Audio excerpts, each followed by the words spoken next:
За манай Дарамтайгийн Баялсан 10 жилийн сургууль 100 жилийнхаа хийгээд би энэ сургуульд төгссөн юм байна. Тэгээд ягаад энэ сургууль төгссөн сургууль дээр 100 жилийнхаа тэгээ мэдээж найз нөхдөйгөө уулзсан сумандаа ирнэ гэдэг чинь ах トゥ одоо бүхэл хүм одоо бага нас 20 жилийн амьдэрсэн юм чи.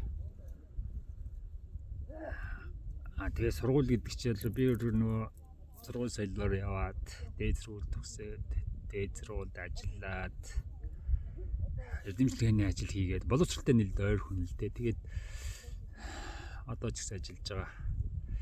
Тийм болохоор юу гэдэг энэ 100 жил болчлоо мэдээж ингээ сайхан найз нөхдөйгөө уулзаад нутаг орон ах トゥ нутаг уулзаа сайхан байна. Тэгвэл бид нар 100 жил гэхэлэр бас эргээд ботгол ёстой байх л та. Энэ боловсрол юу болж ийн гэд миний ажил чинь энэ чинь бүх одоо хүмүүс хамааралтай асуудал учраас бид нар энэ одоо юу гоёор хэлэх юм бол ухаанаа уралдуулна ч гэдэг юм уу энэ дээр ингэж саналуудлаа ярилцлах хэрэгтэй баг.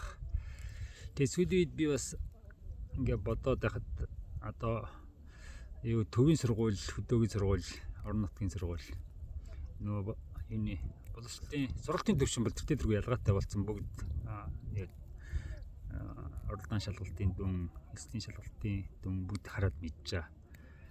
Тэгээ ийм нөхцөлд одоо бас яах юм бэ гэж бодоод ингээд байх хэрэгтэй юм уу? Бүх юм ингээд улс даатгаад улсын тэр мөнгө төгрөг нь хөрөхгүй ч юм уу?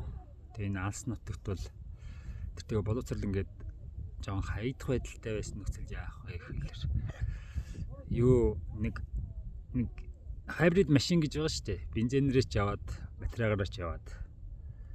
Тэрэн шиг яавал яасан юм бэ?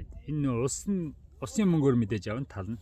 Тэгээд зарим зардлаа ч гэсэн хувийн маягаар гаргах гээд оролдох юм уу, орон нутг нь гаргах юм уу, хувийн хүмүүс нь гаргах юм уу?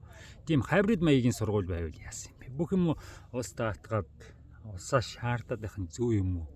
Их эцэг нь яаж мөнгө гаргах хэвтэй? Орон нутг нь яаж мөнгө гаргах хэвтэй гэж нэг тийм нэг хувилрал бид нар ярихгүй бүх юм улсд өөрүүлчихэд тэгээд улсын сургууль муу цалингийн өгөхгүй. Тэг хин хохирох юм байл. Тэр бидний тэгж муулж явах хооронд хүүхдүүд л хохирно шүү дээ. Тэгээ хүүхдүүд хохирно. Тэгээд манай эдийн засаг чинь яваандаа одоо бид нар чинь мэдлэгийн зам бүхэл юм тэгэл компьютер бүх юм ингээ болж яхад манай хүүхдүүд боловсролд тийм сайн байхгүй гэдэг чинь 10 20 жилийн дараа хор уршиг нарна тий. Бүх юм компьютерчаад мэдээллийн зүүн, мэдлэгийн зүүн болж байгаа.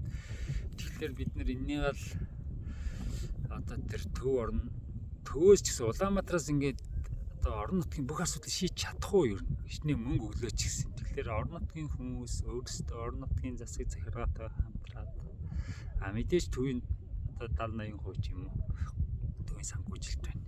Ийм нэг хамтарсан хэлбэр ганц мөнгөндөө биш шүү дээ. Энд чинь бас ухаанаа оролдуулна, хувь нэмрээ оруулна, хөдөлмөрийн нэгтгэх нь олон юм нэгтгэж боловсрол дээр л бид нар арай өөр нэг тийм арга ботгол хэрэгтэй юм шиг санагдах. Хайбрид загвар гэж байх уу боловсролын?